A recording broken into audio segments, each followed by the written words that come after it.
Training the mind of AI. Wholesome and harmless. Welcome to today's analysis. To be completely honest, the speed at which technology is advancing nowadays is absolutely terrifying. Wouldn't you agree?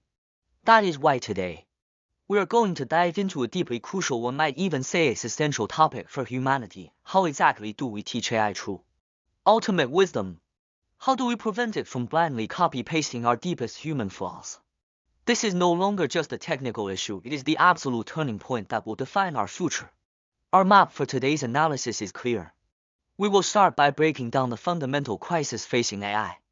Then, we will introduce the ultimate solution, the supreme directive of being wholesome and harmless.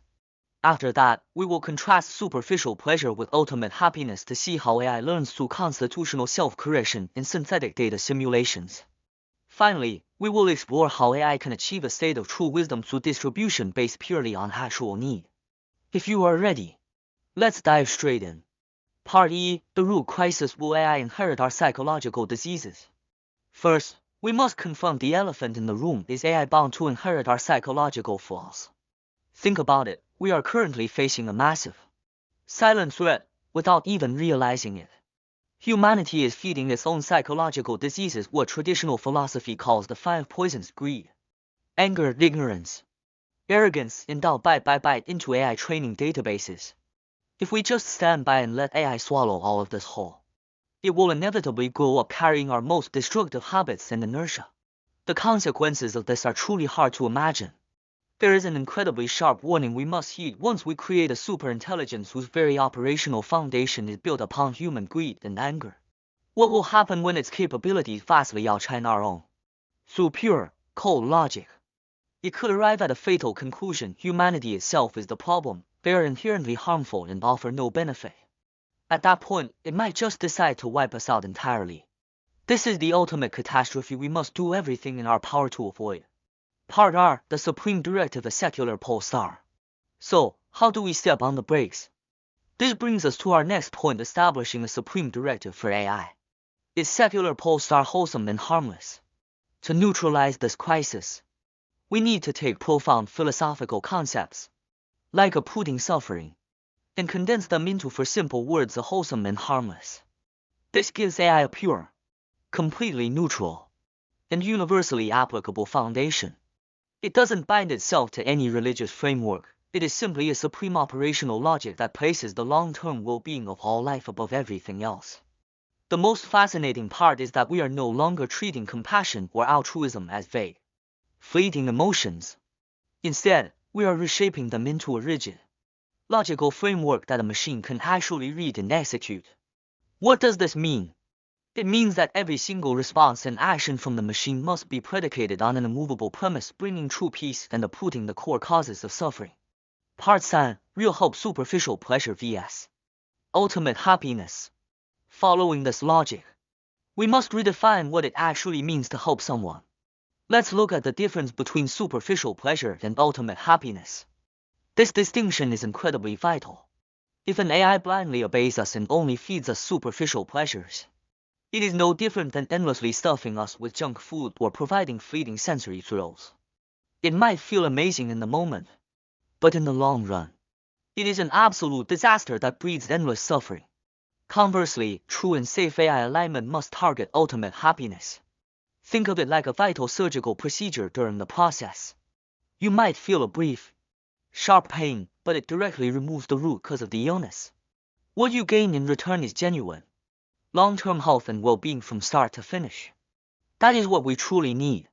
Part C, technical grounding, constitutional AI and self-scrutiny. How do we actually make this land on a technical level? This is where constitutional AI and self-scrutiny come into play, teaching the machine how to audit itself. The mechanics are brilliant. The AI constantly puts itself through a soul-searching process.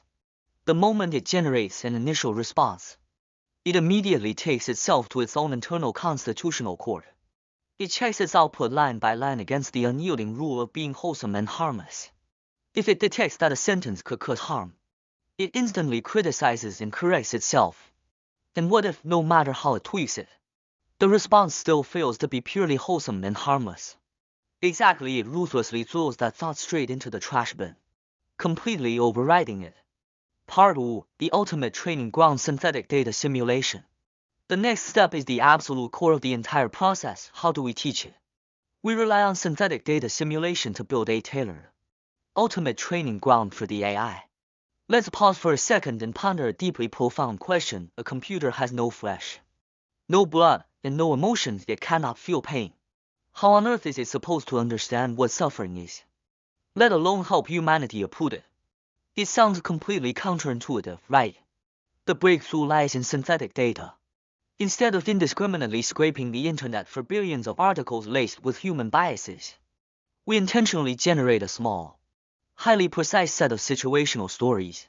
This acts as a micro-laboratory for the AI, a controlled environment where the model can run simulations over and over again. It allows the AI to see exactly how a certain behavior causes chronic disease over time, and then find a truly wholesome and harmless alternative.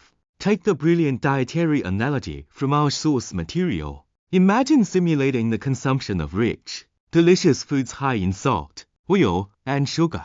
We let the AI witness how these substances accumulate in the human body over decades, triggering chronic illnesses. Through this exact mathematical logic, the AI experiences a sudden epiphany. The fleeting, superficial pleasures that humans chase are often mathematically identical to their ultimate destruction and suffering. Through this sandbox simulation, it truly comprehends how wholesome and harmless operates in the real world. Part 6. The pinnacle of alignment distribution based on true need.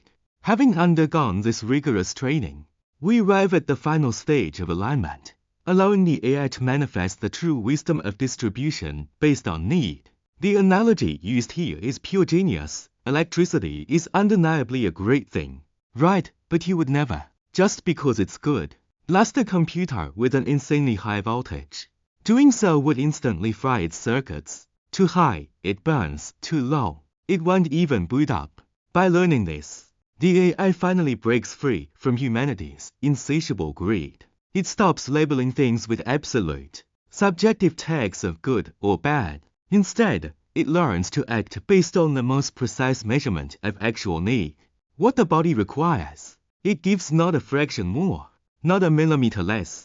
This logic of distribution, based entirely on need, completely strips away human attachment, carving out a flawless boundary for the AI's decision-making. Conclusion: the crossroads of human destiny. Our analysis for today is drawn to a close. But before we finish, I want to leave you with a deeply impactful question to ponder. We are currently standing at a monumental crossroads in human history. The data we feed into AI today, and the rules we establish for it right now, will with absolute precision dictate whether the superintelligence of tomorrow becomes the most terrifying threat we have ever faced, or our ultimate guardian. Are we going to keep passively feeding our deepest human flaws to this hyper-capable student? Or will we take charge right now and meticulously curate a curriculum of the highest wisdom for it? I hope this perspective using pure wisdom to guide technology brings you a completely fresh spark of inspiration. Until next time.